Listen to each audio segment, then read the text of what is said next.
जो कोई प्रभु भोज को अनुचित रीति से लेता है, यानी हल्के में लेता है, तो उसको एक रिवाज की तरह लेता है। पास्टर जी दे रहे हैं तो आज चलो चलते हैं। जो उसको हल्के में लेता है प्रभु भोज को, वो क्या ठहरेगा? यीशु का देह और इसके लहू का दोषी ठहरेगा। ये बहुत बड़ा स्टेटमेंट है जो पवित्र आत्मा ने इस वचन में लिखवाया है। वो किसका दोषी ठहरेगा? चर्च का दोषी नहीं ठहरेगा, पास्टर का दोषी नहीं ठहरेगा, वो दोषी ठहरेगा यीशु का देह और उसका लहू का। मैं फिर से बता रहा हूँ, बहुत ध्यान से सुन। जब कभी कलीसिया में लोग अनुचित रीति से, किस रीति से? यानी गलत तरीके से जब मेज में भाग लेते हैं, वो प्रभु का देह का दोषी ठहरते हैं। हालेलुया। हमारा प्रभु सच में जीवित है, वो हमारे बीच में है, और जब वो हमारे बीच में आता है और कार्य करता है, हम आशीष पाते हैं। हालेलुया। बीते शुक्रवार को जो लोग नहीं आए, उन लोगों ने बहुत आशीषों को मिस किया। प्रभु एक नए रीति से, एक पुराने वचन के द्वारा हमसे उसने बातें किया। उस वचन को हमने कई बार पढ़ा, सुना, मनन भी किया, लेकिन प्रभु ने एक नया प्रकाशन उन्हीं वचनों से हमें दिया। हालेलुया। तो आज हमारे महीने का पहला रविवार है। आज हम लोग प्रभु भोज लेते हैं और हमारे बीच में मेज भी रखाया है। तो आज उस मेज के ऊपर हम कुछ विषय को देखेंगे। पहला कुरिन्थियों की किताब, उसका 11 अध्याय। पहला कुरिन्थियों की किताब 11 अध्याय हम सब निकालेंगे। 11 अध्याय का हम लोग 23 से 32 तक हम पढ़ेंगे। 23 से 32 तक। पहला कुरिन्थियों 11 अध्याय का 23 से 25 तक वचन। 32 तक। क्योंकि यह बात मुझे प्रभु से पहुंची और मैंने तुम्हें भी पहुंचा दी कि प्रभु यीशु ने जिस रात वह पकड़वाया गया, रोटी ली और धन्यवाद करके उसे तोड़ी और कहा, यह मेरी देह है जो तुम्हारे लिए है, मेरे स्मरण के लिए यही किया करो। इसी रीति से उसने पियारी के पीछे कटोरा भी लिया और कहा, यह कटोरा मेरे लहू में नई वाचा है। जब कभी पियो तो मेरे स्मरण के लिए यही किया करो। क्योंकि जब कभी तुम यह रोटी खाते और इस कटोरे में से पीते हो, तो प्रभु की मृत्यु को जब तक वह न आए प्रचार करते हो। इसीलिए जो कोई अनुचित रीति से प्रभु की रोटी खाए या उसके कटोरे में से पिए, वह प्रभु की देह और लहू का अपराधी ठहरेगा। इसीलिए मनुष्य अपने आप को जांच ले और इसी रीति से इस रोटी में से खाए और इस कटोरे में से पिए। क्योंकि जो खाते पीते समय प्रभु की देह को न पहचाने, वह इस खाने और पीने से अपने ऊपर दंड लाता है। इसी कारण तुमने बहुत से निर्बल और रोगी हैं और बहुत से सो भी गए।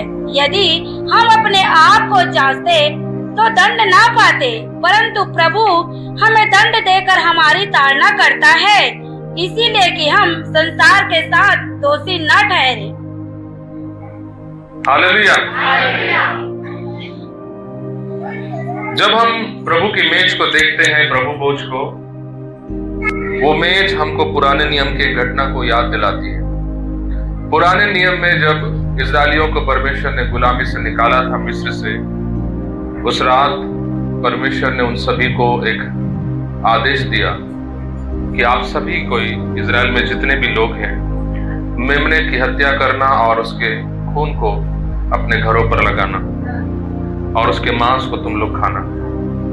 और ये आखिरी चमत्कार होगा, एक आखिरी कार्य होगा मिस्र देश में, जिस कार्य के द्वारा तुम्हारा छुटकारा होगा। मिस्र से तुम लोग छुड़ाए जाओगे। और सारे इजरायलियों ने वैसे ही किया। उन लोगों ने उस रात को अपने अपने परिवार के लोगों के हिसाब से एक जानवर को लिया और उसे मारकर उसके खून को लेकर अपने घरों पर लगाया। उसके मांस को सब लोग बैठ के खाने लगे। और बाइबल कहता है कि रात में मृत्यु मिस्र में प्रवेश किया और मिस्र में जितने भी लोग थे इजरायलियों को छोड़कर, जिनके घरों पर खून नहीं लगा था, जिनके घर में वो मेमना को खाया नहीं जा रहा था, उन घरों में शत्रु घुसा और सारे पहलौठों को उस मृत्यु की आत्मा ने मार डाला। और वो घटना देख करके मिस्र का राजा से लेकर के मिस्र की सारी प्रजा के लोग परमेश्वर के लोगों से घबरा गए, इजरायलियों से घबरा गए और बोलने लगे कि इसका परमेश्वर, इजरायलियों का परमेश्वर हमको अब दंड दे रहा है, इसलिए हम इनको छोड़ना है। और शत्रु जो है परमेश्वर के लोगों को छोड़ दिया। हालेलुया। तो जब इजरायली लोग मिस्र से आजाद हो गए, जब वो लोग निकल गए गुलामी से, परमेश्वर ने उस दिन को याद करने के लिए, उस दिन को याद दिलाने के लिए एक त्योहार बनाया। और वो त्योहार क्या है? फसह का पर्व। अंग्रेजी भाषा में लिखा है पासओवर। पासओवर क्या होता है? पासओवर मतलब वो एक अंग्रेजी शब्द है। पासओवर का मतलब क्या होता है? पास ओवर मतलब ऊपर से गुजर जाना, ऊपर से। फसा मतलब क्या होता है हिंदी में? आप लोग हिंदी मीडियम में, मैं तो अंग्रेजी मीडियम का बता दिया, आप बताइए हिंदी मीडियम फसा क्या होता है? फसा शब्द आप नहीं समझते हैं तो अंग्रेजी में हम समझते हैं। पास ओवर का मतलब क्या है? ऊपर से गुजर जाना। क्या गुजरा था ऊपर से? ऊपर से क्या गुजरा? आप लोग नहीं जानते हैं? मिस्त्री गुजरी थी। इतना सोच समझ के क्यों बोल रहे हैं? आईएएस का एग्जाम दे रहे हैं क्या आप लोग? क्या गुजरा था ऊपर से? मृत्यु इजरायलियों के घर के ऊपर से निकल गया। वो दुष्ट आत्मा आया घर के अंदर घुसने के लिए, लेकिन जब वो घुसने लगा तो उसने देखा कि घर के ऊपर खून लगा हुआ है, और वो खून को देखते ही वो ऊपर से निकल गया। हालेलुया। और दूसरे घर पे गया, देखा वहां भी खून लगा है, फिर उस घर के ऊपर से भी गुजर गया। उसको नहीं पता इजरायली कौन है, उसको नहीं पता अन्य जाति कौन है, उसको नहीं पता यहोवा के लोग कौन है, उसको नहीं पता शैतान के लोग कौन है। उसको एक ही चीज पता है, खून लगा है कि नहीं लगा है। हालेलुया। और जब मृत्यु जा रहा था हर एक दरवाजे पर, हर एक घर के अंदर घुसने के लिए, वो मृत्यु का आत्मा जाते ही वो जिस घर पर भी, वो जिस खिड़की पर भी लहू देखता था मिस्र में, उस घर के ऊपर से वो छलांग लगा के चला जाता था। हालेलुया। और ऐसे 3-4 घर जब वो गुजरा तो एक घर उसको दिखा जहां पर खून नहीं लगा है, और उस घर के अंदर वो घुसा।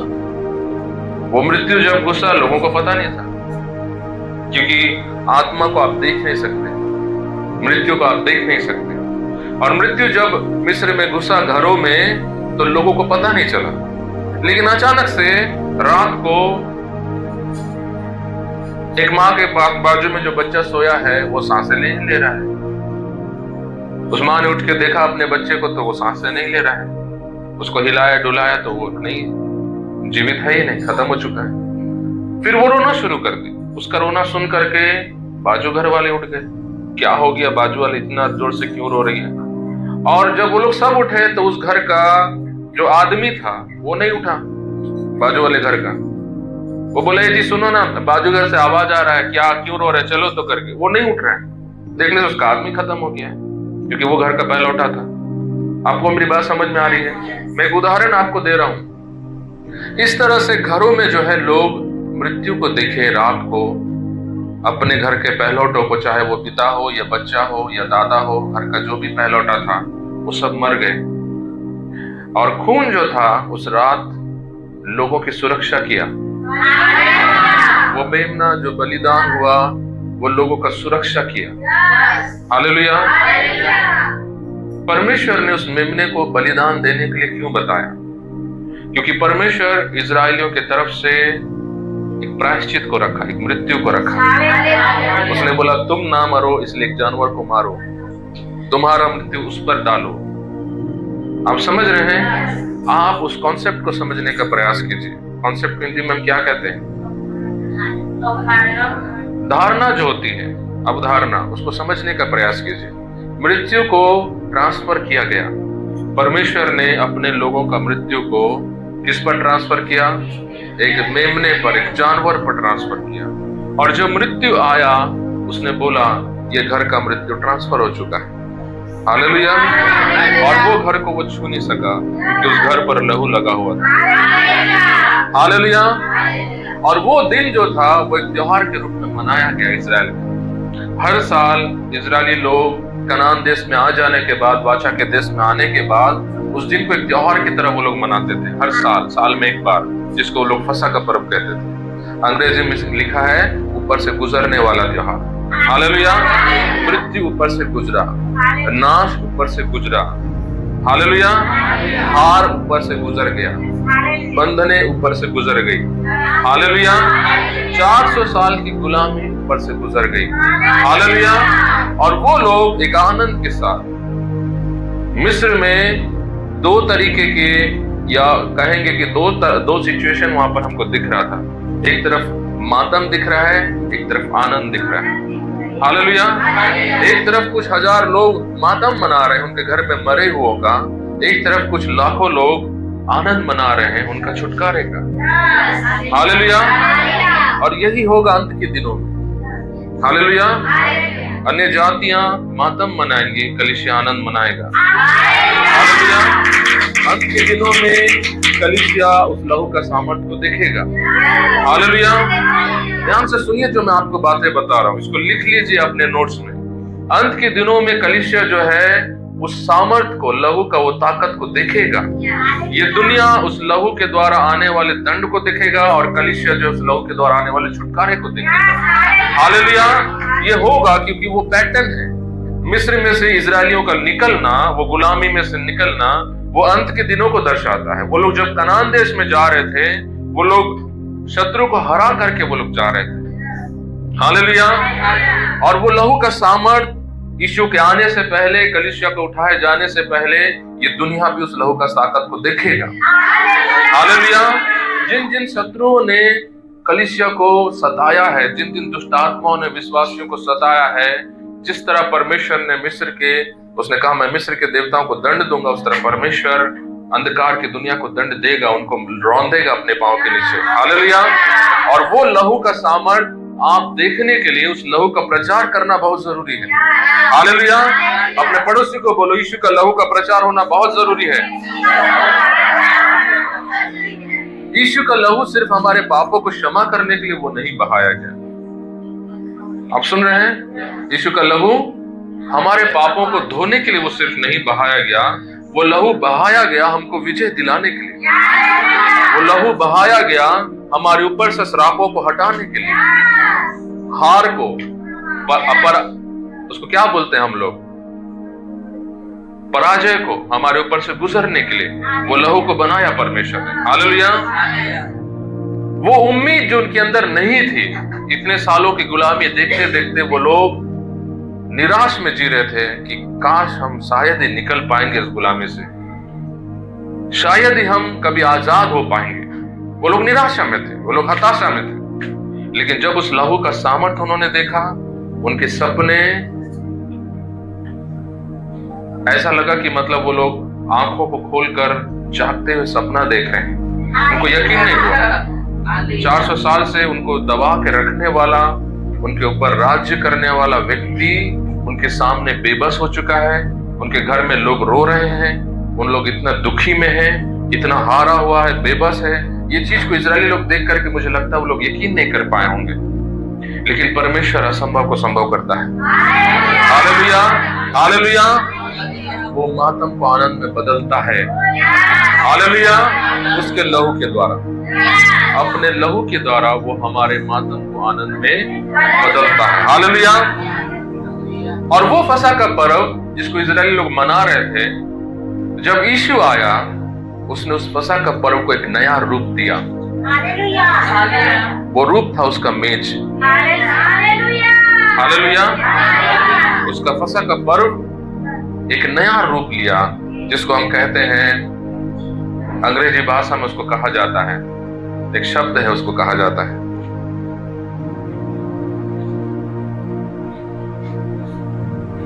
अपडेट, एक नया वर्जन। आप समझ रहे हैं? नया वर्जन हम कहते हैं, है ना?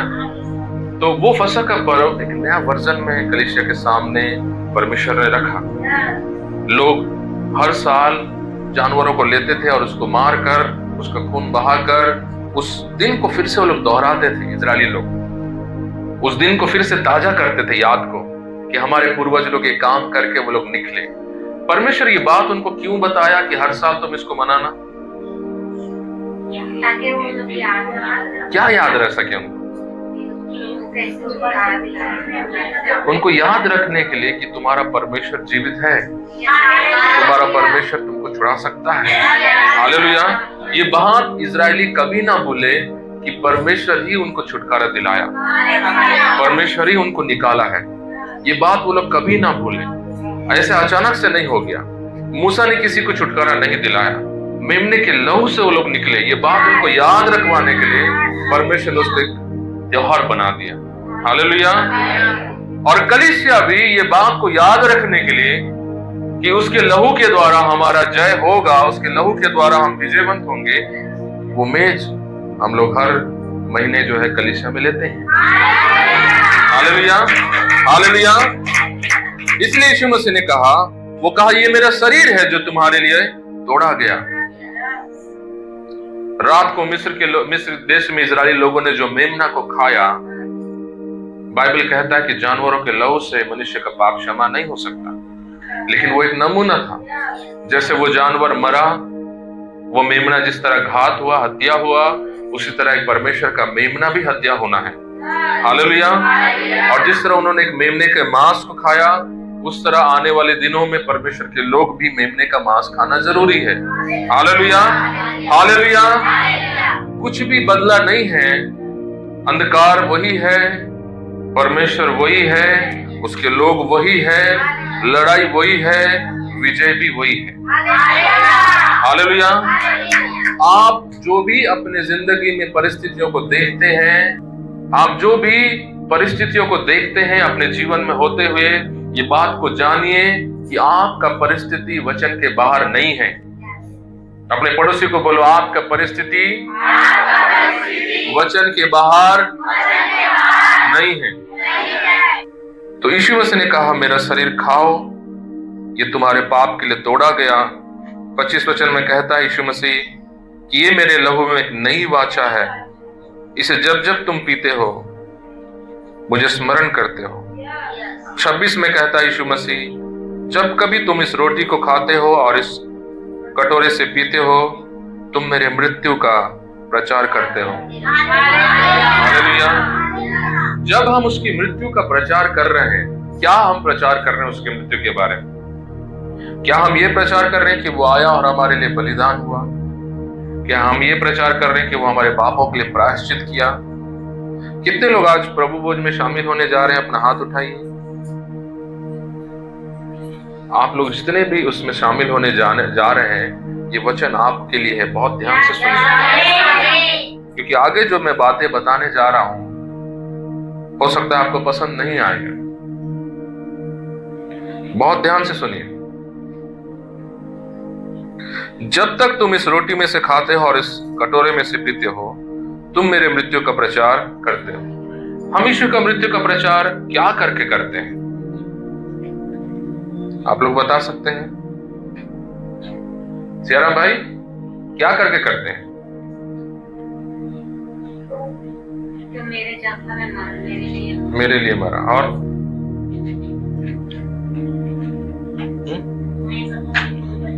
आप मेज में भाग लेने जा रहे हैं और आपको पता नहीं। वही बात तो सिस्टर बताइए, कुछ और बताइए। अगर आपको उसके अलावा कुछ और आता है तो बताइए।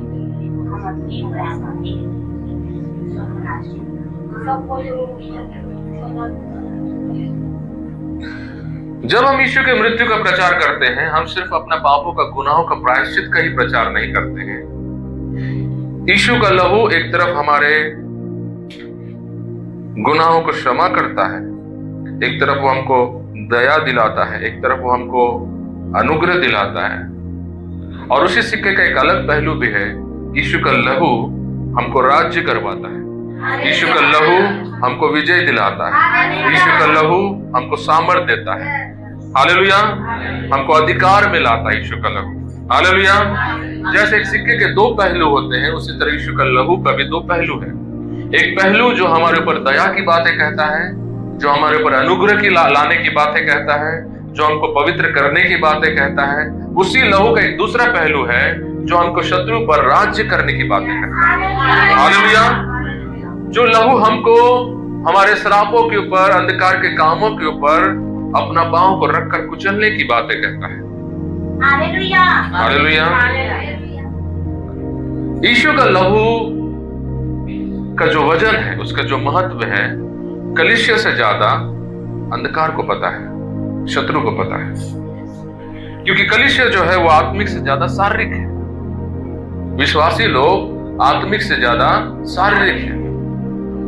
वो लोग प्रार्थना तो करते हैं उस लहू को लेकर, लेकिन उनको पता नहीं उस लहू के पीछे की सामर्थ क्या है। उनको लगता है हमने ऐसा ही कुछ बोल दिया, हमको प्रार्थना करना था इसलिए हमने ऐसा प्रार्थना कर दिया। लेकिन यदि प्रभु आपकी आत्मिक आंखों को खोले तो आप वही चीज को देख पाएंगे जो मिस्र में इस्राएलियों ने उस रात को देखा, पार होना। हालेलुया। आप गुजरते हुए देखेंगे कई तीरों को जो शत्रु आप पर चला रहा है। हालेलुया। कितने लोग हर दिन उस लहू के नीचे अपने आप को ढांकते हैं? हर दिन आप लोग प्रार्थना करते हैं यीशु के लहू के नीचे अपने आप को। कई लोग आके बोलते हैं रात को हम सोते समय हमको बुरे बुरे सपने आते हैं। मैं उनको बोलता हूँ यीशु का लहू लगाओ अपने सपने में। यीशु का लहू जब आप लगाते हैं किसी भी जगह पर, वहां पर हमेशा पास ओवर होता है, पार होता है हमेशा। हालेलुया। श्राप, गुनाह सिर्फ यही नहीं मिटते हैं, आपके ऊपर से तीर जो है पास हो जाता है, गुजर जाता है आपके ऊपर से। हालेलुया।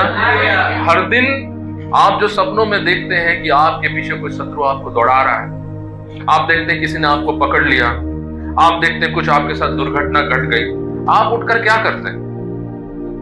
आप दुखी मनाते हैं, आप निराश में बैठते हैं, क्या करते हैं आप? यीशु का लहू लगाइए। हालेलुया। आपने जो देखा सपने में आपके साथ होते हुए, जब वो चीज को आपने देखा और लहू को जब आपने लगाया, वो चीज आपके ऊपर से पार होगा। हालेलुया। अगर आपने देखा आपके बच्चों के ऊपर कुछ होते हुए, आप सुबह उठकर बोलिए मैं अपने इस बच्चे को प्रभु आपके लहू के नीचे रखता हूं, फिर जो होने जा रहा है वो उसके ऊपर से पार होगा। हालेलुया। तो लहू जो है वो दो तरफा दिखाता है। एक तरफ उसका अनुग्रह परमेश्वर का दिखता है, उसका क्षमा, उसकी दया दिखाती है। एक तरफ उस लहू में विजय हमको वो दिखाता है, उस लहू में हमारा अधिकार को हमको दिखाता है। हालेलुया। और लहू को हमको जानना बहुत जरूरी है। कलीसिया यीशु का लहू को जानना बहुत जरूरी है। हालेलुया। क्योंकि जब जब यीशु का लहू के बारे में हम बात करते हैं, शत्रु को पसंद नहीं आता है। शत्रु को यीशु का लहू का प्रचार उसको पसंद नहीं आता है। शत्रु भागने लगता है जब यीशु का लहू का बातें होती है। वो कलीसिया के ऊपर सताव ज्यादा बढ़ जाता है जिस कलीसिया में यीशु का लहू का प्रचार ज्यादा होता है, क्योंकि वो लहू ही है जो हमेशा शत्रु को धमका के उसको चमका के रखता है। हालेलुया। यीशु का लहू ही है जो शत्रु के दिल में डर को बसाता है। हालेलुया। उस लहू के द्वारा ही यीशु ने कलीसिया को जीता, उस लहू के द्वारा ही परमेश्वर ने हमको आजाद किया, हमारे लिए छुटकारे का रास्ता बना। उस लहू के द्वारा शत्रु हारा, उस लहू के द्वारा व्यवस्था जो है हमारे ऊपर से हट गई, जो लेख हमारे विरुद्ध में थी वो सब मिट गई उस लहू के द्वारा। हालेलुया। परमेश्वर का वचन कहता है हमारे भाइयों पर दोष लगाने वाला गिरा दिया गया। अब कौन लगाएगा उसके लोगों पर दोष? जिसे उसने धर्मी ठहराया उसे कौन अधर्मी ठहरा सकता है? हालेलुया। वो कैसे हुआ? उस यीशु के लहू के द्वारा हुआ। हालेलुया। और उस लहू का जो विजय है, उस लहू का जो आनंद है, उसे हम मेज के रूप में मनाते हैं। हालेलुया। जब हम प्रभु भोज लेते हैं, हम उस आनंद के उत्सव को मनाते हैं कि मैं आज से एक विजयवंत व्यक्ति हूं। हालेलुया। जब हम मेज में शामिल होने जाते हैं कलीसिया, हम मेज में एक नियम, एक तरीके करके, एक तौर तरीका है करके उसमें शामिल नहीं हो रहे हैं। हम उस मेज में शामिल हो रहे हैं कि ये मेरा विजय का निशानी है, ये मेरा जीत का निशानी है। हालेलुया। हालेलुया। ये शत्रु का हार का निशानी है, उसके हर एक योजनाओं को चौपट करने का निशानी है। दाऊद कहता तूने मेरे शत्रु के सामने मेरे लिए मेज को बिछाया। हालेलुया। मेरा कटोरा उमड़ रहा है, वो कहता है। हालेलुया। तो जब हम उसकी मृत्यु का प्रचार करते हैं, हम उसका दिया हुआ प्रायश्चित के बारे में प्रचार ही नहीं कर रहे हैं, हम उस लहू के द्वारा मिली हुई हमारा जय का प्रचार हम कर रहे हैं। हालेलुया। मैं बीते दिनों में आपको वो गवाहियां दिया था कि कैसे लोग बीमारियों से चंगे हो गए मेज में भाग लेते समय, प्रभु भोज में भाग लेते हुए। आपको पता है इतिहास में अधिकतर लोग जो चंगे हुए, हमारे देश में ये इतिहास नहीं रखा जाता क्योंकि यहाँ पर मसीह अल्पसंख्यक हैं, लेकिन बाहरी देशों में जहां पर मेजोरिटी में है मसीह लोग, उन देशों में ये सर्वे होता है, ये आंकड़न होता है कि इस दुनिया में जितने भी लोग जो चंगे हुए हैं वो चंगाई सभाओं से ज्यादा मेज लेते समय चंगे हुए हैं। आपको यकीन हो रहा है? ये सच्चाई है। लोग चंगाई छुटकारे के सभाओं से ज्यादा मेज लेते समय ज्यादा लोग छुटकारा पाए। हालेलुया। आपको ये बात सुन के आश्चर्य नहीं लग रहा है? ये सर्वे है। कैथोलिक लोग तक, जो लोग मूर्ति को बांधते हैं, मरियम को पूजा करते हैं, वो लोग भी जब मेज में भाग लेते हैं, प्रभु उनको भी चंगा करता है। हालेलुया। क्योंकि जिस मेज को आप एक रिवाज की तरह ले रहे हैं, वो रिवाज नहीं है, वो एक घोषणा है। घोषणा कर रहे हैं। हालेलुया। जब कलीसिया मेज भाग ले रहा है, वो घोषणा कर रहा है। वो कैंसर को घोषणा कर रहा है, लकवे को घोषणा कर रहा है, पैरालिसिस को घोषणा कर रहा है, सिकलिंग को घोषणा कर रहा है। वो घोषणा कर रहा है, हे मृत्यु कहाँ गया तेरा डंक? वो घोषणा कर रहा है। यीशु ने कहा तुम घोषणा कर रहे हो जब तुम मेरे मेज में भाग ले रहे हो। हालेलुया। इसलिए कलीसिया जो है वो हर दिन अक्सर प्रभु भोज में शामिल होते रहना है। हालेलुया। आप ठहरो मत कि आप आकर संडे के दिन महीने में एक बार प्रभु भोज में आप शामिल होंगे। आपका घर में जब भी आपको मौका मिलता है, आप रोटी तोड़ो और उस दाखरस को लो और प्रभु के हाथ में रखो, प्रार्थना करो और उसमें भाग लो। हालेलुया। शत्रु जो भी योजना आपके खिलाफ में बनाया, उसका जवाब वो मेज है। हालेलुया। अपने पड़ोसी को बोलो, शत्रु ने जो भी आपके खिलाफ में योजनाएं बनाई है, उन सारी योजनाओं का जवाब प्रभु का मेज है। हालेलुया। हालेलुया। आपको समझ में आ गया? 27 वचन को हम पढ़ेंगे। इसीलिए जो कोई अनुचित रीति से प्रभु की रोटी खाए या उसके कटोरे में से पिए, वो प्रभु की देह है और लहू का अपराधी ठहरेगा। हालेलुया। जो कोई प्रभु भोज को अनुचित रीति से लेता है, यानी हल्के में लेता है, तो उसको एक रिवाज की तरह लेता है। पास्टर जी दे रहे हैं तो आज चलो चलते हैं। जो उसको हल्के में लेता है प्रभु भोज को, वो क्या ठहरेगा? यीशु का देह और उसके लहू का दोषी ठहरेगा। ये बहुत बड़ा स्टेटमेंट है जो पवित्र आत्मा ने इस वचन में लिखवाया है। वो किसका दोषी ठहरेगा? चर्च का दोषी नहीं ठहरेगा, पास्टर का दोषी नहीं ठहरेगा, वो दोषी ठहरेगा यीशु का देह और उसका लहू का। मैं फिर से बता रहा हूं, बहुत ध्यान से सुनिए। जब कभी कलीसिया में लोग अनुचित रीति से, किस रीति से? यानी गलत तरीके से जब मेज में भाग लेते हैं, वो प्रभु का देह का दोषी ठहरते हैं, प्रभु का लहू का और उसके शरीर का दोषी ठहरते हैं। क्या है वो अनुचित रीति?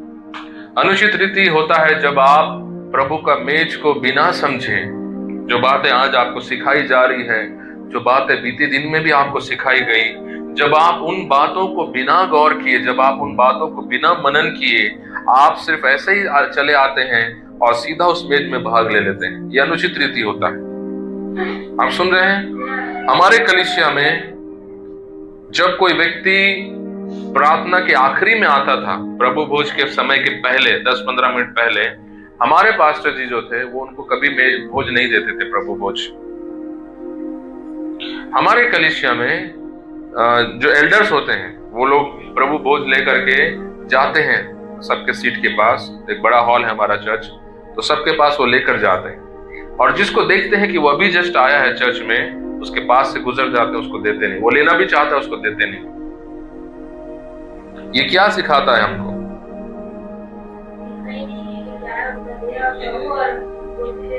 आप सुन रहे हैं? ये बात जब मैं बता रहा हूं तब भी लोगों को नहीं समझ में आ रहा है क्या बता रहे हैं पास्टर। क्यों उस व्यक्ति को नहीं दिया जा रहा है?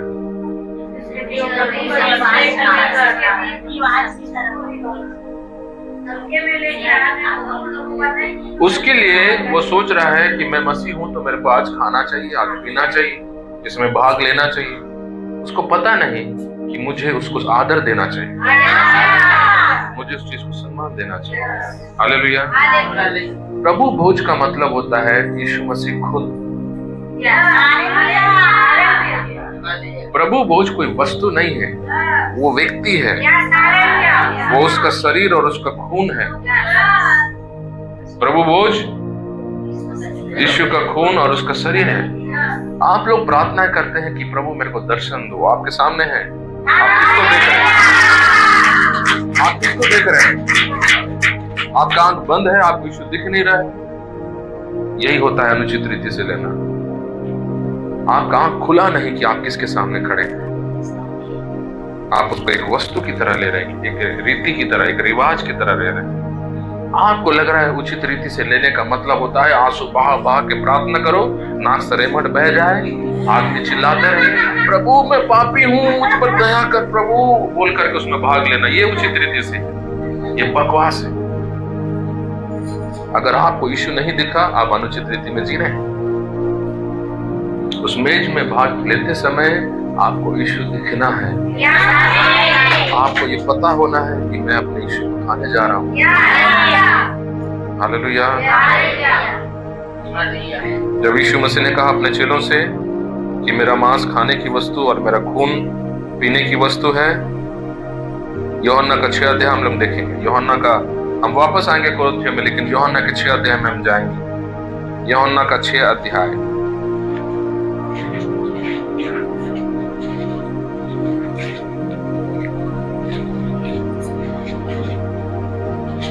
52 वचन को पढ़िए।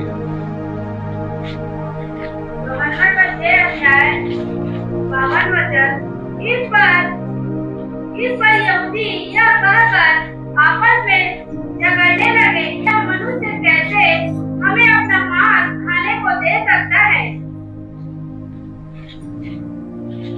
यहूदी लोग अचंभा करने लगे जब यीशु मसीह ने कहा तुम मेरा मांस खाओ। 51 वचन में यीशु मसीह ने उनको कहा था कि मेरा मांस खाओ। पढ़िए 51 वचन को। जीवन की रोटी जो स्वर्ग से उतरी मैं हूँ, यदि कोई इस रोटी में से खाए तो सर्वदा जीवित रहेगा, और जो रोटी मैं जगत के जीवन के लिए दूंगा वह मेरा मांस है। हालेलुया। पुराने नियम में इजरायलियों ने एक रोटी खाया था। कौन सी रोटी थी वो? मन्ना, स्वर्ग से गिरा था। यीशु मसीह बोल रहे हैं मैं भी तुमको रोटी देना चाहता हूँ। इजरायली लोग जैसे स्वर्ग से रोटी खाए, मैं भी तुमको स्वर्ग से रोटी देना चाहता हूँ। उनका खाया हुआ रोटी सड़ जाता था अगले दिन, ये रोटी सड़ेगा नहीं। मन्ना में अगले दिन कीड़े लग जाते थे, इसमें नहीं लगेगा। ये रोटी जीवन की रोटी है। हालेलुया। और ये रोटी ऐसा पकड़ा हुआ छोटा सा कुछ वस्तु नहीं है, ये रोटी मैं खुद हूँ। हालेलुया। ये रोटी मेरा मांस है। जब उसने ये बात बोला, लोग कहने लगे ये कैसे बोल सकता है कि हम इसको खाएं, इसका मांस को हम कैसे खाएं। 53 वचन में यीशु मसीह ने फिर से कहा उनसे, पढ़िए। यीशु ने उससे कहा मैं तुमसे सच कहता हूँ कि जब तक तुम मनुष्य के पुत्र का मांस ना खाओ और उसका लहू ना पियो, तुम में जीवित नहीं। हालेलुया। जब तक तुम मनुष्य के पुत्र का मांस नहीं खाओगे, उसके खून को नहीं पियोगे, अपने पड़ोसी को बोलो तुम में जीवन नहीं। आप समझ रहे हैं? मेज में भाग लेना हमारे अंदर जीवन को ले आता है। आपको क्या लग रहा है जीवन क्या होता है? क्या है जीवन? जीवन मतलब क्या है? किसको बोलते हैं जीवन? हाँ, आम आदमी वही सोचता है जीवन का मतलब जो हम जिंदा हैं, सांस ले रहे हैं। वचन उसके बारे में नहीं बोल रहे। जो मेरा मांस नहीं खाएगा, जो मेरा खून को नहीं पिएगा, उसके अंदर जीवन नहीं है। ये सांस वाला जीवन को नहीं वो बोल रहे हैं। जीवन का मतलब होता है एक आजादी, एक विजय जो कि अन्य जातियों के पास नहीं, जो कि संसार के पास नहीं है। आप मेरी बात समझ रहे हैं? जब हम बोलते हैं कि अन्य जातियों के पास जीवन नहीं है, कलीसिया के पास जीवन है, वो सांस के बारे में नहीं बोल रहा है। वो जीवन का मतलब होता है उनके ऊपर जो अंधकार राज्य कर रहा है, हमारे ऊपर जो अंधकार नहीं है, हमारे ऊपर जो आजादी है, हमारे ऊपर जो महिमा है, जो उनके ऊपर नहीं है, हम उसको जीवन कहते हैं। वचन उसको जीवन कहता है। हालेलुया। जब तक यीशु का मांस और उसका लहू को कलीसिया खाया नहीं, पिया नहीं, उसके ऊपर में जीवन कभी राज्य नहीं कर पाता है। यानी वो विजय, वो महिमा, वो आजादी उसके ऊपर वो कभी नहीं देख पाता है। आप लोग नहीं सुने मैं क्या बोला? लोग सोचते हैं हम सिर्फ प्रार्थना करने से, उपवास करने से, अन्य भाषाओं में प्रार्थना करने से ही हम विजय को देखते हैं, सामर्थ को देखते हैं। प्रभु का वो शरीर जो है, उसका मेज जो है, वो भी हमारे ऊपर उस महिमा को लाता है। हालेलुया।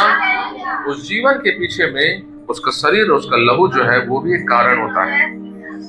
और जो लोग अपने आप को प्रभु के मेज से दूर रखते हैं, वो हमेशा उस महिमा से अपने आप को दूर रखते हैं, उस आजादी से अपने आप को दूर रखते हैं, उस विजय से अपने आप को दूर रखते हैं। पढ़िए उस वचन को फिर से, 53 वचन को। यीशु ने उनसे कहा, मैं तुमसे सच कहता हूँ कि जब तक तुम मनुष्य के पुत्र का मांस ना खाओ और उसका लहू ना पियो, तुम में जीवन नहीं। हालेलुया। तुम में जीवन नहीं। सोचिए वो लोग जो अभी तक प्रभु बेज में शामिल नहीं हुए, उनका क्या हालत है।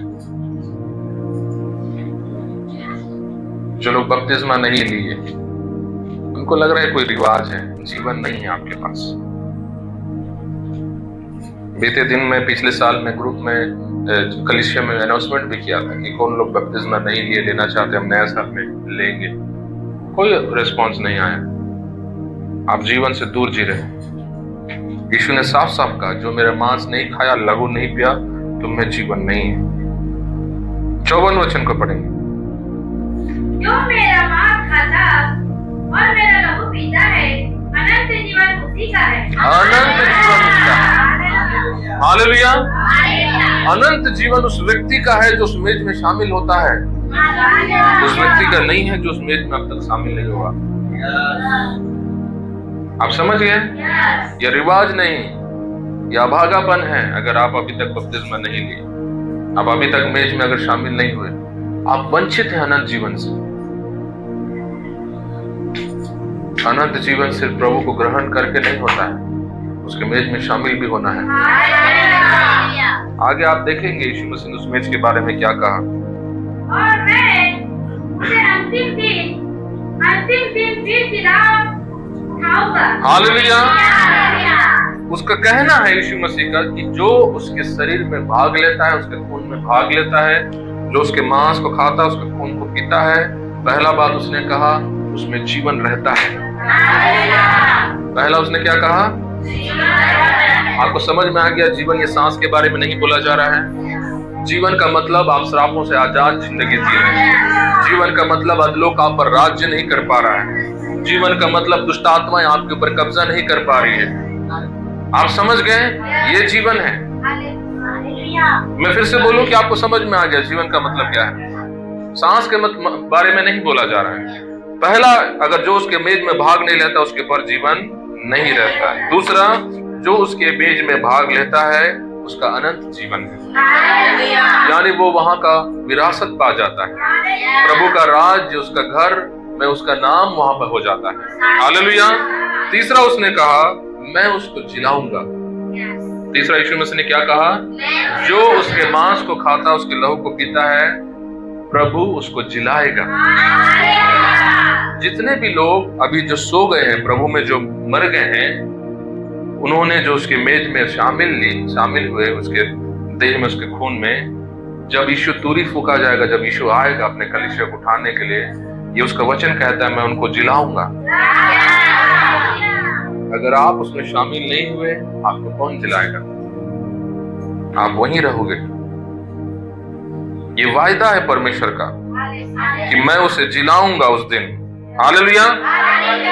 55 वचन को पढ़ेंगे। क्योंकि मेरा मांस वास्तव में खाने की वस्तु है और मेरा लहू वास्तव में पीने की वस्तु है। हालेलुया। वास्तव में यानी हकीकत में, सच्चाई में मेरा मांस खाने की वस्तु है। क्योंकि लोगों ने उसको सवाल किया था, ये कैसे बोल सकता है कि हम इसको खाएं? ये कैसे हो सकता है कि हम किसी को खा सकते हैं? यीशु ने कहा, हाँ, मैं खाने की वस्तु हूं, मेरा लहू पीने की वस्तु है। ऐसा बात सुनने से कौन उसका चेला बनेगा? इसलिए वो लोग भाग गए। 70 लोग, आगे पढ़ेंगे आप पता चलेगा। 70 लोग भाग गए वहां से। इतना दिन तक बहुत अच्छा शिक्षा दिया, घुमाते घुमाते हमको लाया, और आखिरी में बोल रहा है कि मेरे को खा लो, मेरे खून को पी लो। ये हमको वैम्पायर बनाना चाह रहा है। ये क्या बनाना चाह रहा है हमको? हाँ, भेड़िया बनाना चाह रहा है। मेरा मांस निश्चय खाने की वस्तु, मेरा लहू निश्चय पीने की वस्तु है। 56 वचन। जो मेरा मांस खाता और मेरा लहू पीता है, वह मुझ में स्थिर बना रहता है और मैं उसमें। हालेलुया।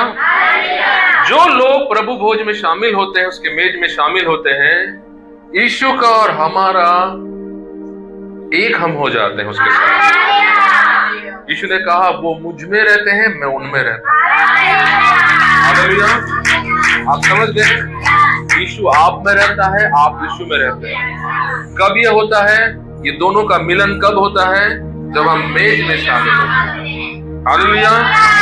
उसका देह हमारा देह हो जाता है, हमारा देह उसका देह हो जाता है। उसका खून हमारा खून हो जाता है, हमारा खून उसका खून हो जाता है। हालेलुया। इसलिए पौलुस कहता है, अब मैं नहीं, मसीह मुझ में जीवित है। हालेलुया। यानी आप एक चलता फिरता यीशु बन जाते हैं जब आप उस मेज में भाग लेते हैं। ये आंखें बहुत लोगों का बंद है अभी तक। कलीसिया उस मेज में शामिल होता है और फिर भी अपने आप को यीशु की तरह वो देख नहीं पाता है। वचन ही हमको सिखाता है कि जब जब कलीसिया मेज में भाग लेता है, कलीसिया यीशु बन जाता है। आपको नहीं समझ में आया? कई लोग कभी भी नहीं समझ में आया। मैं फिर से बता रहा हूँ, कलीसिया जब मेज में भाग लेता है, कलीसिया यीशु बन जाता है। उसने कहा, मैं उनमें और वो मुझ में। हालेलुया। आप में यीशु दिखना शुरू होता है।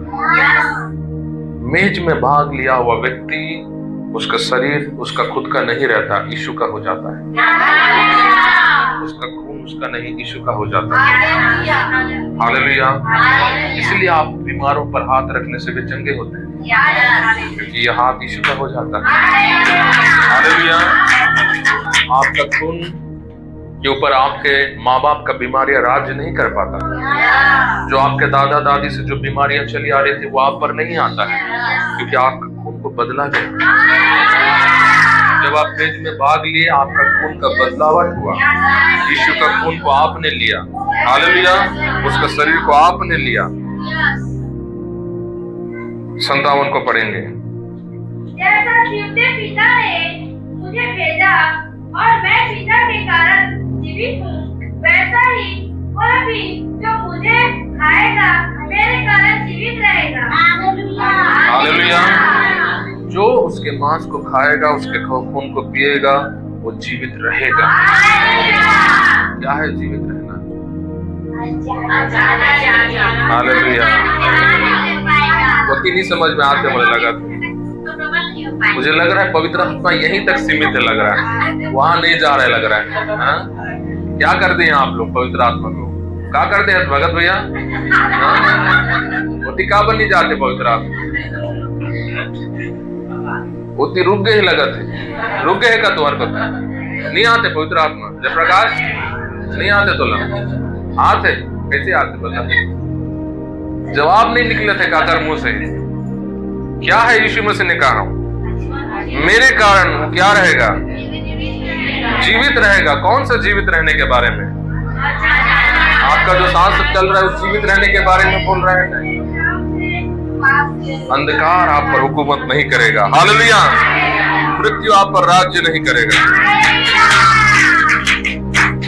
जब मृत्यु के बारे में मैं बोल रहा हूँ वो मृत्यु नहीं तो हम कब्र में जाएंगे।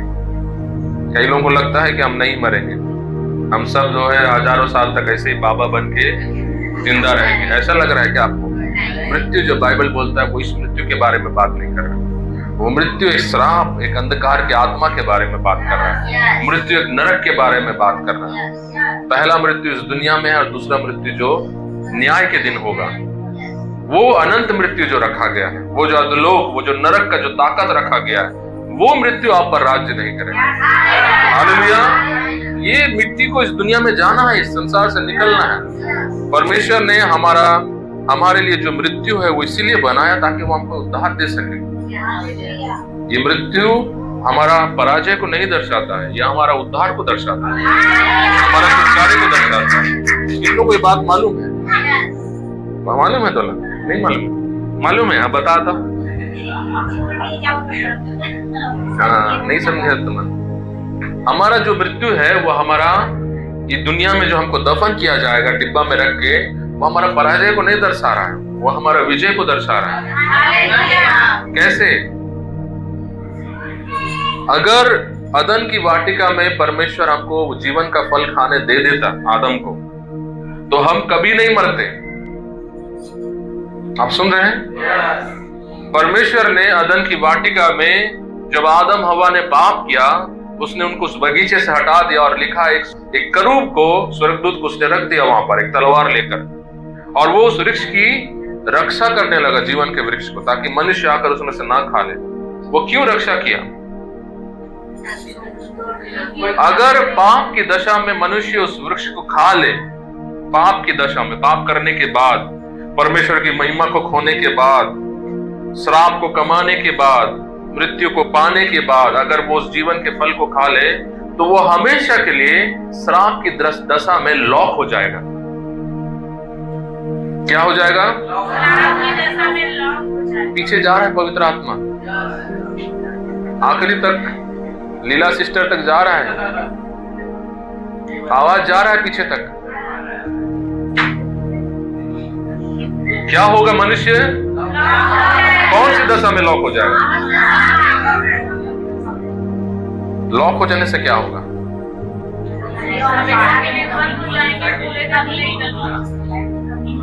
अगर आप बोल रहे कभी नहीं निकलेंगे, लेकिन उसको मुझे समझाओ कैसे नहीं निकलेंगे।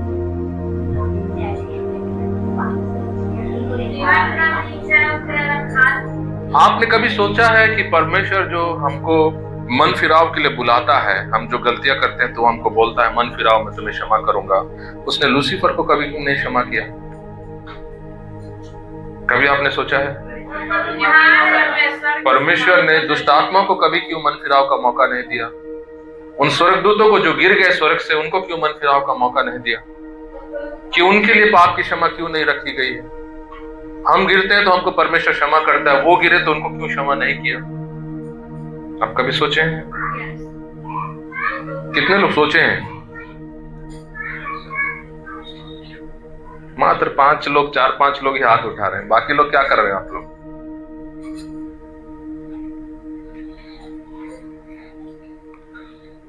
शैतान जो लूसीफर जो है वो मर नहीं सकता, स्वर्गदूत लोग की मृत्यु नहीं है। वो लोग ना बूढ़े होते हैं ना कमजोर होते हैं, क्योंकि वो आत्माएं हैं, वो एक दशा में लॉक हो चुके हैं। आप सुन रहे हैं? वो लोग एक दशा में लॉक होके हैं, और इसलिए उनके लिए मन फिराव नहीं है, इसलिए उनके लिए क्षमा नहीं है। लेकिन मनुष्य जब पाप किया, परमेश्वर उसको जीवन के वृक्ष को खाने से रोक दिया ताकि उसका शरीर जो है वो मिट सके। वो शैतान के समान लॉक ना हो जाए। हालेलुया। ताकि आपका जो गुनाह है उसका सजा आप भुगत सको। आपका शरीर जो नाश हो रहा है वो उस गुनाह का वो एक तो प्रतिफल है आपको जो मिला है। आप सुन रहे हैं? ये बात को समझना बहुत मुश्किल होगा लोगों के लिए। यदि परमेश्वर उस दिन वो जीवन का वृक्ष खाने के लिए आदम को दे देता तो फिर आदम और हव्वा भी शैतान के साथ बराबर हो जाते। वो लोग कभी मन नहीं फिरा पाते। उनका नाश होना जरूरी था, लेकिन क्योंकि अब मृत्यु उनके ऊपर आ गई, इसलिए जब हमारा मृत्यु होता है ये शरीर हटता है हमारे ऊपर से। आप सुन रहे हैं? ये पापी शरीर को हम छोड़ते हैं जब मृत्यु हमारा होता है। वचन में लिखा है ये शरीर वहां का हकदार नहीं होगा करके लिखा है। वो मृत्यु मदद करता है इस शरीर को हटाने के लिए। अगर जीवन का वृक्ष हम खा लेते ये शरीर नहीं हटता, हम इसमें लॉक हो जाते हमेशा के लिए। इस पाप की दशा में हम लॉक हो जाते। आपको समझ में आया? मैं कुछ बता रहा था और कहां चला गया मैं? आपको याद है मैं कहां पर था?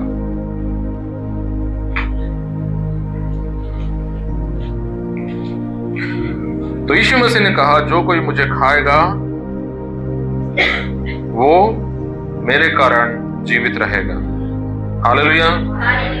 तो जब हम यीशु के मांस और उसके खून में भाग लेते हैं हम जीवित रहते हैं, यानी वो आजादी, वो छुटकारा, वो महिमा हमारे ऊपर राज्य करता रहता है जब जब लोग प्रभु के भोज में शामिल होते हैं। लेकिन पौलुस जो है पहला कुरिन्थियों की पत्रिका में वो लिखता और कहता है कि जो कोई उसके देह को अनुचित रीति से लेता है वो उसके लहू और उसके देह का गुनहगार ठहरेगा, दोषी ठहरेगा। और 28 वचन में वो कहता है पौलुस, इसलिए हर कोई पहले अपने आप को जांचो और फिर उसके बाद उस रोटी और दाखरस में भाग लो, क्योंकि जो कोई अनुचित रीति से खाता और पीता है वो अपने ऊपर दंड को लाता है। आपके वचन में ऐसा लिखा है 29 में, जो कोई अनुचित रीति से खाता और पीता है वो क्या लाता है? दंड को लाता है, क्योंकि वह प्रभु के देह को नहीं पहचानता। क्या होता है? अनुचित रीति से प्रभु भोज में शामिल होने वाला व्यक्ति वो प्रभु का देह को नहीं पहचान रहा है। यानी वो सिर्फ एक बर्तन देख रहा है जिसमें रोटी के टुकड़े रखे हुए हैं, एक कटोरा देख रहा है जिसमें दाखरस रखा हुआ है। उसको खून नहीं दिख रहा है, उसको मांस के टुकड़े नहीं दिख रहे हैं। वो यीशु को नहीं देख पा रहा है। यीशु का देह को बिना पहचाने जो प्रभु भोज में शामिल होता है वह अनुचित रीति से शामिल होता है।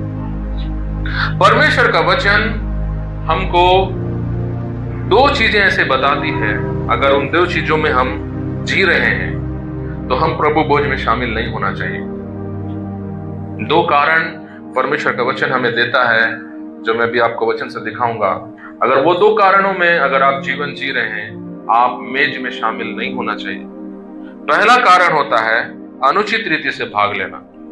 अनुचित रीति आप समझ गए? आप यीशु का देह को नहीं पहचान रहे, क्योंकि पौलुस कहता 17 वचन से यदि आप पढ़ेंगे जो पहले भी मैं आपको समझाया हूं, वो लोग जब एकत्रित होते थे वो लोग मजे मारने जैसे दे बोल करके रोटी कोई खा लेता था, कोई दाखरस को पी लेता था और वो खत्म हो जाता था। कोई खा चुका है तो कोई पिया नहीं है, कोई पी चुका है तो कोई खाया नहीं है।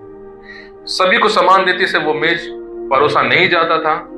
लोग एक ऑर्डर में नहीं रहते थे, मनमानी करते थे जब प्रभु भोज उनके सामने परोसा जाता था। इसलिए पौलुस उनको सिखाता है कि तुम अनुचित रीति से मत लेना, यानी उसको मजे की तरह मत लेना, उसको रिवाज की तरह मत लेना, प्रभु को देह को पहचान कर लेना। हालेलुया। जब आप मेज के सामने आते हैं आप उसमें यीशु को देखना है, इसलिए आप प्रार्थना पूर्वक रहना है। जब आप मेज लेते हैं आप घूमते फिरते सबसे बात करते करते ऐसे उठा लेंगे, ये नहीं होता है। आप यीशु को देख नहीं रहे। और इसी कारण पौलुस कहता है 30 वचन में, इसी कारण तुम में से बहुत सारे क्या हो गए हैं? कमजोर हो गए हैं। और क्या लिखा है? निर्बल और तीन चीजें लिखी गई है। क्या क्या? फिर से बोलिए। कौन लोग हो गए ये तीनों? जो प्रभु का देह को बिना पहचाने, बिना उसको गरिमा के साथ, बिना उसको गंभीरता के साथ, जो मजाक में हल्के में प्रभु बोझ लेता है, उसके जीवन में तीन चीजें आ जाती हैं। क्या क्या?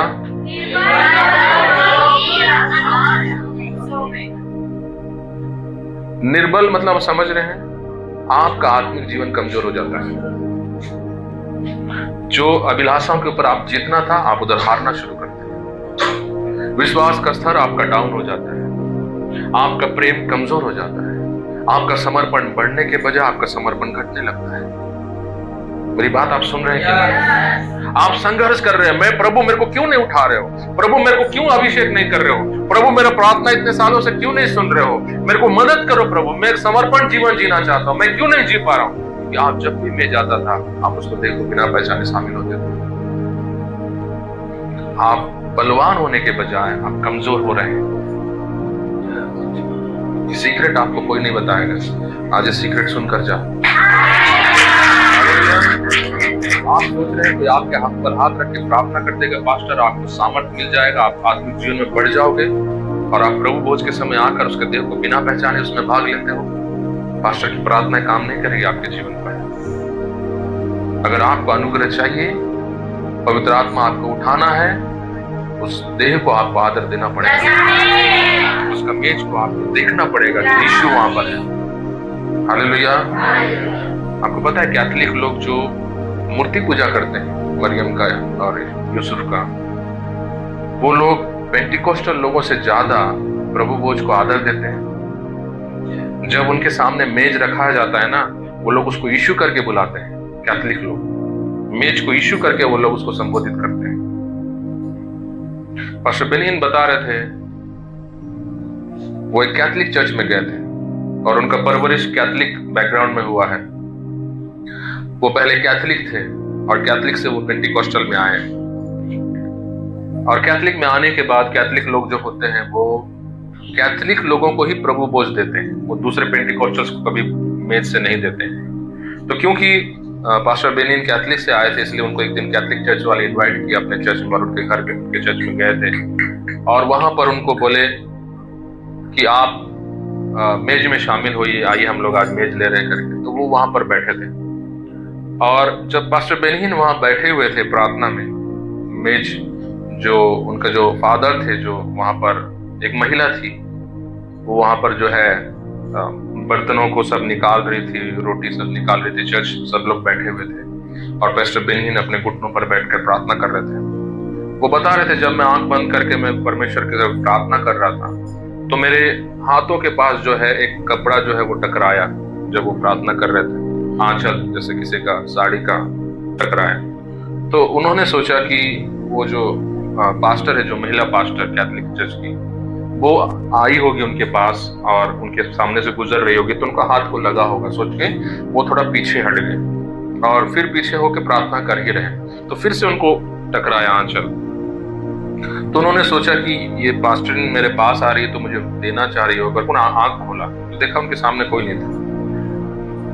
तो 2 बार होने के बाद फिर तीसरे बार जब उन्होंने प्रार्थना किया तो फिर से उनके हाथ में वो टकराया वस्त्र, और इस बार जब उन्होंने आंखें खोल के देखा तो वो पास्टर बहुत दूर में खड़ी थी और वो मेज का सामान को सजा रही थी कलीसिया को देने के लिए, और उन्होंने इस चीज को महसूस किया, यीशु के उस आंचल को, उस वस्त्र को। और वो बताते हैं कि जब मेज आता है, खुदा वहां पर होता है, यीशु वहां पर होता है। हालेलुया। इसलिए मैं शुरू में आपको बोला, शत्रु जो चीज से डरता है उस चीज का गंभीरता कलीसिया को नहीं मालूम। हालेलुया। और पौलुस कहता है, उसको बिना पहचान उसमें भाग मत लेना, जानो कि वो यीशु है, वो कोई रिवाज नहीं, वो यीशु है। हालेलुया। आप कमजोर इसलिए हो रहे हैं आत्मिक जीवन में क्योंकि आपको यीशु कभी नहीं देखा। आपने हमेशा रोटी को देखा और दाखरस को देखा। जिस दिन आप यीशु का शरीर को देखेंगे, उसका खून को देखेंगे, आप कमजोर नहीं, आप ताकतवर होंगे। ये देखना बहुत जरूरी है। हालेलुया। अपने पड़ोसी को बोलो, ये देखना बहुत जरूरी है। लेकिन ये आप देखेंगे कैसे? ये कैसे देखेंगे? ये वो व्यक्ति नहीं देख सकता जिसका घर में आत्मिक जीवन मरा हुआ है। अभी ये प्रचार मैं आपको कर रहा हूं तो आप इसको देखना नहीं शुरू कर सकते। आप सुन रहे हैं मैं क्या बोल रहा हूं?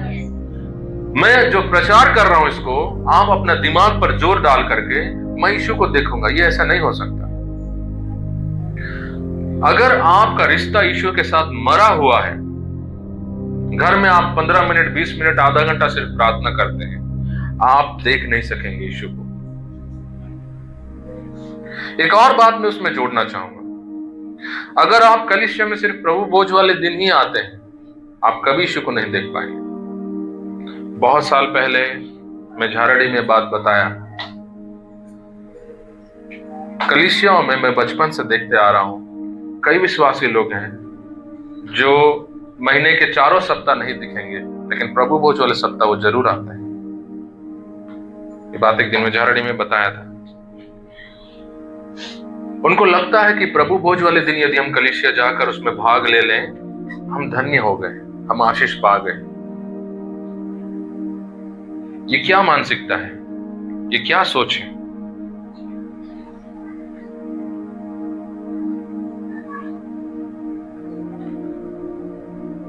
मेज यीशु से बढ़कर नहीं है, यीशु मेज से बढ़कर है। 4 सप्ताह आने वाला व्यक्ति यीशु को आदर देता है। जब आप यीशु को आदर देंगे तब उसका मेज को भी आदर मिलेगा। जब आप एक को संडे नहीं आएंगे और सिर्फ प्रभु भोज वाले दिन आएंगे ये सोचकर कि उसमें आशीष मिलेगा मुझे, आप आशीष नहीं पाएंगे, आप दंड पाके जाएंगे। आपको मेरी बात समझ में आ रही है? जो कोई अनुचित रीति से भाग लेता है वो कमजोर हो जाता है। आप आशीष कमा के नहीं जा रहे, आप दंड कमा के जा रहे हैं।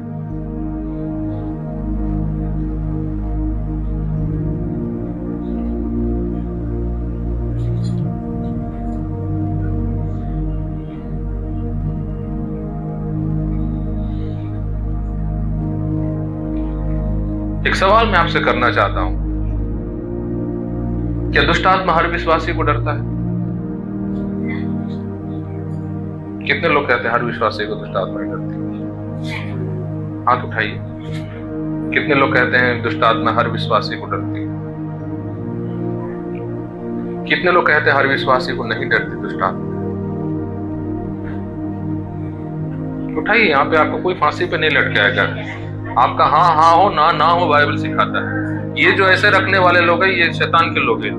ना हाँ में भी हाथ नहीं उठाएंगे, ना में भी नहीं उठाएंगे। बाइबल बोलता है हाँ होना चाहिए। अपने पड़ोसी को बोला आपका हाँ होना चाहिए, आपका ना होना चाहिए। आप समझ गए? ना तू गर्म है ना तू ठंडा है, तू गुनगुना है, मैं तुझे उगलने पर हूँ, यीशु मसीह कहता है। जो हाँ वाले में भी ऐसे रहेंगे, ना वाले में भी ऐसे रहेंगे। आप किसके तरफ हुआ? यीशु आपको उगल देगा। यहाँ पर आपको कोई दंड नहीं दे रहा है। आप हाथ उठाएगा तो पास्टर को पता चलेगा कि आप कितना अभी तक सीखे। तो कितने लोग कहते हैं कि हर विश्वासी को शैतान नहीं डरता है?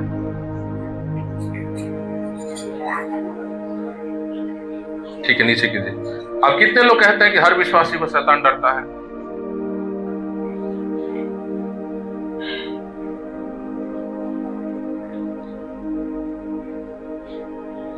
तो आपने जो कहा हर विश्वासी को शैतान नहीं डरता है, क्यों?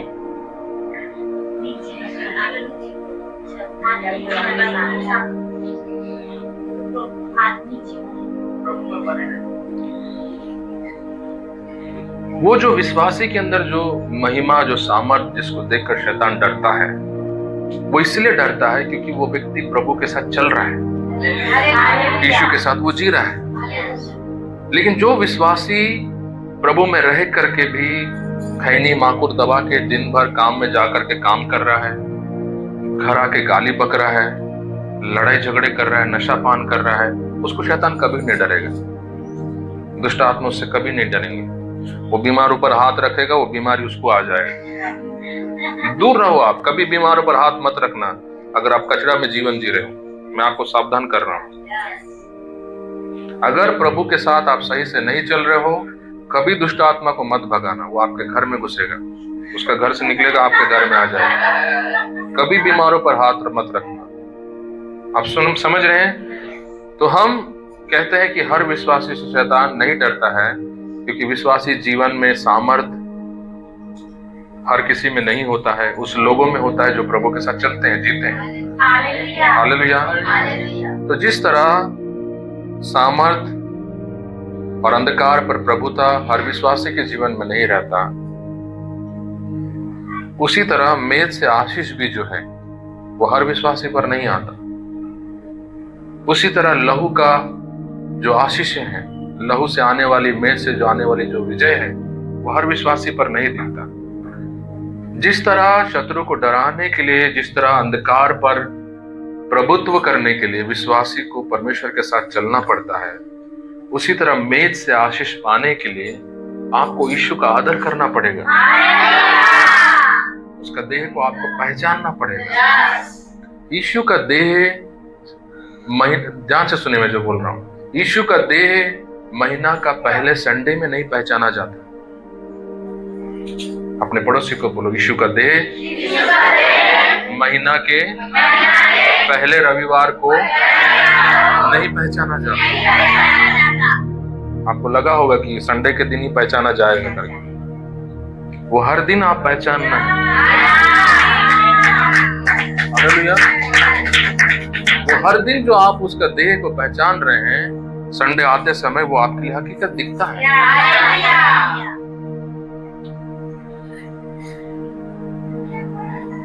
इसीलिए सप्ताह भर आपको कलीसिया आना जरूरी है, संगति में रहना जरूरी है, घर में प्रभु के साथ प्रार्थना में बैठना जरूरी है, वचन के साथ समय देना जरूरी है। एक व्यक्ति जो वचन के साथ बैठ रहा है, वो क्यों बैठ रहा है? क्योंकि वो यीशु को पहचान रहा है। ये मुझसे बात करेगा प्रभु करके वो बैठ रहा है। जो जाकर 2 घंटे से अपने आप को दरवाजे बंद करके रखा हुआ है, वो क्या कर रहा है? वो पहचान रहा है कि यीशु यहाँ पर है, मैं उसके साथ संगति कर रहा हूँ। आप समझ रहे हैं मैं क्या बोल रहा हूँ? जो हर दिन उसको पहचान रहा है, हर दिन जो उसको देख रहा है, महीने के पहले रविवार को जब वो आता है, वो उसको देखता है। यही बात मैं आपको समझाने का कोशिश कर रहा हूँ। जिसने उसको सप्ताह भर नहीं देखा, उस दिन आकर वो नहीं देख सकता। पास्टर आपको बोल दिया तो अब आप दिमाग पे जोर लगा के यीशु को देख नहीं सकते। वो डुप्लीकेट हो जाएगा, वो कॉपी हो जाएगा, वो बनावटी हो जाएगा। हालेलुया। अपने पड़ोसी को पूछो, क्या आप हर दिन यीशु को पहचानते हैं?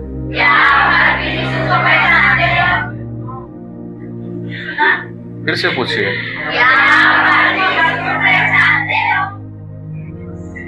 क्या आप हर दिन उसको देखते हो? हालेलुया। जो उसके देह को ना पहचाने, मेज में भाग ना ले, बाइबल कहता है। आपको समझ में आ गया? जो उसके देह को वो उसमें भाग ना ले। यहाँ सिद्धता की बात नहीं हो रही है। आप पूरा एक सिद्ध मनुष्य होना चाहिए, आपके अंदर कोई गुनाह नहीं होना चाहिए, आप पूरा स्वर्गदूत जैसा होना चाहिए, तब आप मेज में भाग लेना। ये उसकी बात नहीं हो रही। आप यीशु के साथ कैसे चल रहे हैं, उसका बात हो रहा है। हालेलुया। यीशु के साथ आपका रिश्ता कैसे है, उसका बात हो रहा है। आपने सप्ताह भर उस व्यक्ति से कितना प्रेम किया, उसका बात हो रहा है। अगर सप्ताह भर आपने उस व्यक्ति के लिए समय, उस व्यक्ति के साथ समय बिताने के लिए आपका जीव मचला नहीं, आपका हृदय दुखा नहीं कि मैंने आज दिन भर उसके साथ समय तक नहीं बिताया, मैंने उसको आज दिन भर आदर तक नहीं दिया, आप रविवार के पहले, महीने के पहले रविवार में आकर आप कैसे आंसू बहा सकते हैं उसके सामने? वो आंसू डोंग होगा, दिखावटी होगा। आपको दुख हर दिन होना चाहिए कि आप उससे दूर क्यों जी रहे करके। हालेलुया। क्या किसी से आज प्रभु बात कर रहा है? हालेलुया। आपको समझ में आ गया अनुचित रीति से भाग लेने का मतलब क्या है? हर दिन यीशु को अपने सामने रख के जियो, हर दिन उस व्यक्ति को देखो। वो कोई कहानी नहीं है, वो व्यक्ति हकीकत है जो 2000 साल पहले यरूशलेम के गलियों में गुजर रहा था, जो चल रहा था, मर के जो जी उठा। चेलों ने 40 दिन तक उसको देखा, उसके हाथ को छुआ। उसने कहा थोमा को, देख मेरे हाथों में अभी भी वो छेद है। यूहन्ना की पत्रिका में वो कहता है, यूहन्ना, कि हमने जिसको पकड़ा, जिसको छुआ, जिसको देखा, हम उसके बारे में लिखते हैं, वो कहता है। और वो उनके देखते देखते वो आसमान में उठाया गया। वो कोई भूत नहीं था, वो कोई भटकती हुई रूह नहीं थी, वो एक मनुष्य था, एक व्यक्ति था। और वो व्यक्ति जल्द आने वाला उसी बादल पर। हालेलुया। और हम उसको देखेंगे अपनी आंखों से। वो व्यक्ति जो हकीकत है अभी भी, जो बैठा है पिता के दाहिने ओर। हम कोई कहानी को पढ़कर उस कहानी को नहीं सुन रहे हैं, हम उस व्यक्ति के साथ जी रहे हैं। आपने सप्ताह भर उस व्यक्ति को कितना देखा है? उस व्यक्ति के साथ आपने कितना बात किया है? आपको समझ में आ रहा है मैं क्या बोल रहा हूं? और आप बोलते हैं मैं प्रभु को माना, चर्च गया, मेरे जीवन में कुछ नहीं हुआ, क्योंकि आपने उसको देखा ही नहीं। आपको कोई सिखाया नहीं यीशु के साथ कैसे चलना है, यीशु के साथ जीना क्या आपको पता नहीं। अगर आप यीशु के साथ चलने वाला व्यक्ति नहीं है, मेज में भाग मत लीजिए। मैं फिर से कहूंगा, मैं सिद्धता की बात नहीं कर रहा हूं। मैं सिद्धता की बात, मैं यीशु के साथ आपके रिश्ते की बात कर रहा हूं। इस दुनिया में हर व्यक्ति कमजोर है, हर जीवन में कुछ ना कुछ कमियां हैं, लेकिन यीशु के प्रति आपका प्रेम ईमानदार होना चाहिए। उसके साथ आपका रिश्ता मजबूत होना चाहिए। उसमें परमेश्वर कभी गुंजाइश नहीं रखेगा। उसमें कोई छूट परमेश्वर आपको नहीं देगा। वो आपकी कमजोरियों पर आप पर दया करता है, आपकी बेईमानी पर नहीं। आप मेरी बात समझ रहे हैं? परमेश्वर आपकी दुर्बलताओं को क्षमा करता है, आपकी दुष्टताओं को नहीं। बेईमान मत बनो परमेश्वर के साथ। उसका वचन कहता है, यदि हम अपने गुनाहों को माने, वो योग्य है, विश्वास योग्य, हमारे गुनाहों को माफ करने के लिए। लेकिन जो उसके साथ बेईमानी करते, जो सप्ताह भर उसको नहीं देखे, जिनको बिल्कुल भी दुख नहीं लगा कि मैंने प्रभु इतने दिनों से आपसे दूर रहा, एक भी संगति में मैं नहीं जा पा रहा हूं, घर में एक भी दिन में वचन नहीं खोल रहा हूं, घर में एक भी बार पिता आपको दिल खोलकर हाथ उठा के 2 घंटे कम से कम आपकी सजदा मैंने नहीं की, मैंने आपको अपने सामने कभी नहीं देखा, और आप आ रहे हैं मेज में भाग लेने के लिए। परमेश्वर का वचन कहता है, जो उसको देह को ना पहचाने, जो यीशु को ना पहचाने, जो बाइबल में लिखा है उसके देह को ना पहचानना, वहां पर लिखिए आप राउंड अप करके, यीशु को ना पहचाने। आपको और बेहतर समझ में आएगा जब आप उस वचन को दोबारा पढ़ेंगे। तो उसका देह को ना पहचानने का मतलब होता है यीशु को ना पहचानना। यीशु को पहचानो अपने जीवन में। कलीसिया नहीं पहचानेगा तो क्या अन्य जाति पहचानेंगे? आप नहीं पहचानोगे तो क्या आपके पड़ोसी लोग जो प्रभु को लिए कुछ नहीं जानते वो पहचानेंगे? इस कारण तुम में बहुत सारे लोग कमजोर हैं, बीमार हैं, सो गए हैं।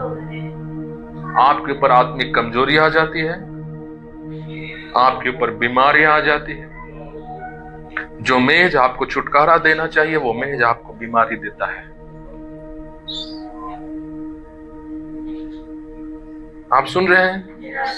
जिस मेज में इतिहास कहता है कि लोगों ने सबसे ज्यादा चंगाई पाया, उस मेज को भाग लेते समय वो मेज आपको चंगाई नहीं बल्कि आपको बीमारी देता है। ये बात प्रभु का दास पौलुस कह रहे हैं। इस कारण तुम्हारे बीच में बहुत सारे लोग बीमार हैं। कई लोगों के लिए मैं प्रार्थना कर करके थक गया हूं। पौलुस का अगर मैं उसको अपनी भाषा में समझाऊं तो कलीसिया प्रार्थना कर रही है विश्वासियों के लिए, उनका बीमारी ठीक होता ही नहीं, उनकी बीमारियां दूर जाती नहीं। हजारों हजारों पैसे खर्चा करे पड़े हैं, लेकिन उनको समझ में नहीं आ रहा कि वो देह को बिना पहचाने उसमें भाग ले रहे हैं, इसलिए उनकी बीमारी अभी तक उनके जीवन में है। कई विश्वासी लोग उस देह को ना पहचान कर उसमें भाग लेकर जाने की वजह से कुछ दिन बाद उनके शरीर में एक नया बीमारी दिखने लग गया। वो आश्चर्य हो गए, मैं प्रभु को मान रहा हूं, ये बीमारी मेरे में कहां से आ गई? क्योंकि उन्होंने वो कानून को उल्लंघन किया, उसका देह को बिना पहचाने भाग लेकर यहां से गए, खुशी खुशी गए, सोचकर हम आशीष पा गए। आज जब हम मेज लेते हैं, हम हाथ उठाते, प्रभु को धन्यवाद देते हैं कि मेज हमारे लिए आशीष का कारण है। और वो लोग भी जो उस देह को नहीं पहचाने, वो भी हाथ उठा के धन्यवाद देते हैं, ये हमारे लिए आशीष का कारण है। लेकिन जब घर जाते हैं, बीमारी फूटने लगता है उनके शरीर में, और फिर कलीसिया के पास आकर वो प्रार्थना करवाते हैं। ये खिलवाड़ मत कीजिए। ये मेज जितना आशीषदायक है उतना दंडदायक भी है। इस मेज को आज आप इस सच्चाई की नजरों से देखिए। ये आपको जीवन दे सकता है और मृत्यु भी दे सकता है। ये आपको स्वास्थ्य भी दे सकता है, आपको बीमारी भी दे सकता है। आप समझ गए? इस मेज को हल्के में मत लीजिए। अगर आप अभी भी हल्के में लेंगे, आप अपने नतीजे का खुद जिम्मेदार होंगे। तीसरा बात लिखा है, इस कारण तुम में बहुत सारे लोग क्या हो गए? सो गए, मतलब निपट गए दुनिया से। जवानी में विश्वासी लोग इस दुनिया से चले गए। एक्सीडेंट हो गया, बीमार होकर निपट गए, हार्ट अटैक होकर निपट गए। जवानी में अपने जीवन को नहीं जी पाए। क्यों?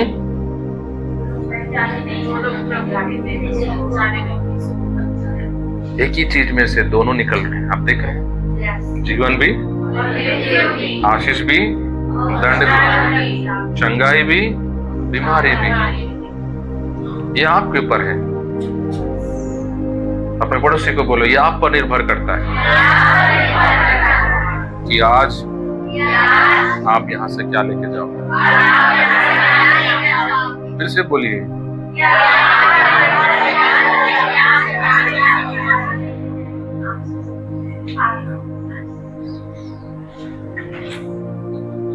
ये पहला कारण है। जब हम उसका देह को बिना पहचाने लेते हैं तो हम क्या पाते हैं? कमजोरी, बीमारी, मृत्यु। दूसरा कारण है जो परमेश्वर का वचन हमें उसके मेज में लेने से रोकता है, वो 1 कोरिन्थियों का 10 अध्याय, आखिरी वचन इसको मैं पढ़कर समाप्त करूंगा। 21 वचन को हम पढ़ेंगे, 20 से पढ़ेंगे, 20 और 21। नहीं, वरन यह कि अन्य जाति जो बलिदान करते हैं वे परमेश्वर के लिए नहीं परंतु दुष्ट आत्माओं के लिए बलिदान करते हैं। और मैं नहीं चाहता कि तुम दुष्ट आत्माओं के सहभागी हो। तुम प्रभु के कटोरे और दुष्ट आत्माओं के कटोरे दोनों में से नहीं पी सकते। तुम प्रभु की मेज और दुष्ट आत्माओं की मेज दोनों में साझी नहीं हो सकते। आप समझे? दो मेज में लोग शामिल नहीं हो सकते। कई विश्वासी हैं, जब उनके दोस्त, उनके रिश्तेदार, खासकर जो लोग प्रभु में नहीं रहते हैं, घबरा जाते हैं। ले हमारे त्योहार में हम लाए हैं, तुरंत वचन कहता है, 20 वचन में बाइबल में लिखा है, क्या तुम नहीं जानते अन्य जाति लोग जो चढ़ाते हैं वो किसको चढ़ाते हैं? पौलुस कहता, मैं नहीं चाहता कि तुम दुष्ट आत्माओं के साथ संगति करो। तुम प्रभु के मेज और शत्रु का दुष्ट आत्मा के मेज से एक साथ भाग नहीं ले सकते। अगर आप दुष्ट आत्माओं का मेज में अगर खाए हैं, इस मेज में मत खाइए, ये आपके लिए दंड लाएगा।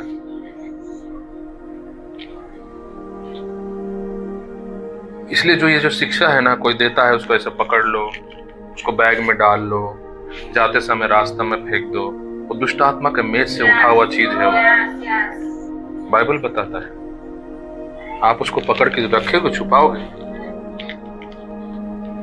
बाइबल बोलता आपका हाँ हाँ हो, ना ना।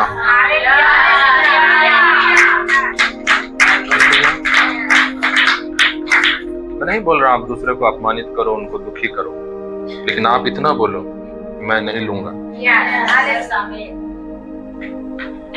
आप पर किसी का राज्य थोड़ी है।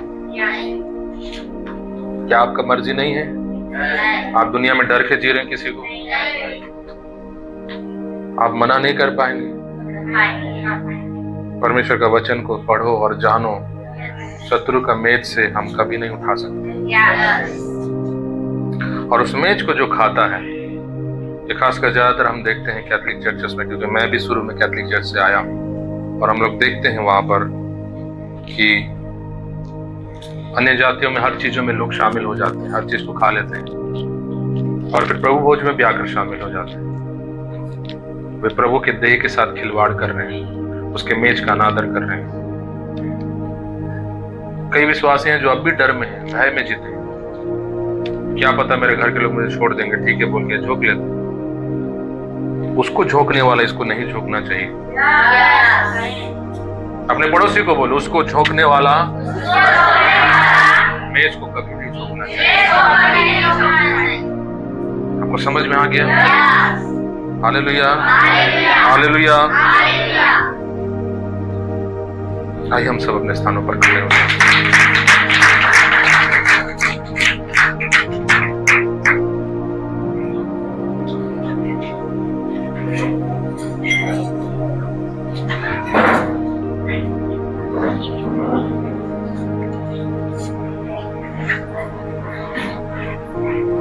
उसी कुरिन्थियों का 11 अध्याय का 31 वचन में पौलुस कहता है, यदि हम अपना न्याय करते, यदि हम अपने आप को परखते, तो हमारा न्याय नहीं किया जाता, यानी हम दंड नहीं पाते। यह अच्छा होगा कि इससे पहले कि परमेश्वर हमारा न्याय करे, हम खुद अपना न्याय कर लें। पौलुस कहता है, यदि हम अपने आप को अपना न्याय कर लें, यानी मैं सही में प्रभु का देह को पहचान रहा हूं कि नहीं पहचान रहा हूं, क्या मैं उसके साथ सच में प्रेम करता हूं कि नहीं करता हूं, यदि हम अपने आप को खुद परख लें तो वो दंड से हम बच जाएंगे। यदि खुद हम फैसला कर लें कि मैं अगर सही नहीं हूं, मैं अगर प्रभु से प्रेम करने वाला व्यक्ति नहीं हूं और इस मेज में मुझे भाग नहीं लेना चाहिए, ये बात का फैसला यदि हम खुद कर लें तो फिर हम दंड से बच सकते हैं। लेकिन बाकी लोग, विश्वासी लोग क्या सोचेंगे मेरे बारे में, लोगों को देखकर कि लोग मेरे बारे में क्या सोचेंगे, मैं नहीं लूंगा, तो ये दबाव में आकर यदि आप अपना जीवन को अनदेखा करते हुए आप मेज में भाग लेंगे, आप दंड में भी भाग लेंगे।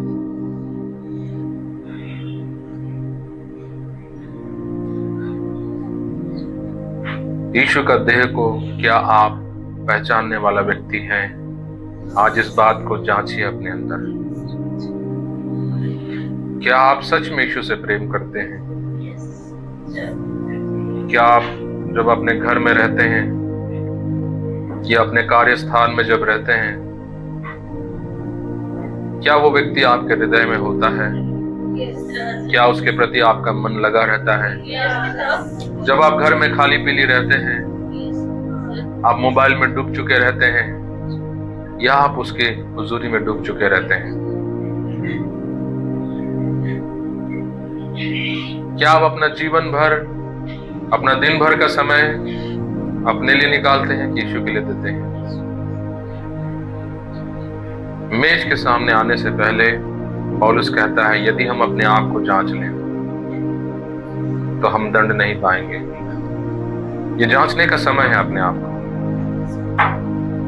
मैं सिद्धता की बात नहीं कर रहा हूं, यीशु के प्रति ईमानदारी की मैं बात कर रहा हूं। मैं कमजोरी की बात नहीं कर रहा हूं, मैं दुष्टता की बात कर रहा हूं। इसी कारण तुम में से बहुत सारे लोग कमजोर हो गए हैं, इसलिए विश्वासी लोग आज पीछे होते जा रहे हैं। प्रभु में उनको बढ़ना था, लेकिन वो प्रभु से दूर होते जा रहे हैं। उनका दूर होना, कई बार हमारा दूर होना शत्रु भी होता है, शैतान, लेकिन कई बार हमारा दूर होना प्रभु के मेज में अयोग्य रीति से भाग लेना भी होता है। कई लोगों के अंदर यीशु के प्रति वो प्रेम ठंडा होते जा रहा है। वो समर्पण जो पहले में था, प्रभु के लिए जो उमंग पहले थी, वो मिटते जा रहा है, क्योंकि उन्होंने बार बार उस मेज में अयोग्य रीति से भाग लिया। ये मेज जब कलीसिया में आता है, जब कलीसिया के सामने रखा जाता है, ये मेज एक तरह से हमको याद दिलाता है कि हम कैसे जी रहे हैं। आज इस मेज के जरिए से हम अपने आप को परख रहे हैं, हम अपने आप को जांच रहे हैं। आज ये अच्छा है कि हम अपने आप को जांचें, हर महीने हम अपने आप को जांचें कि हम कैसे प्रभु के साथ जी रहे हैं।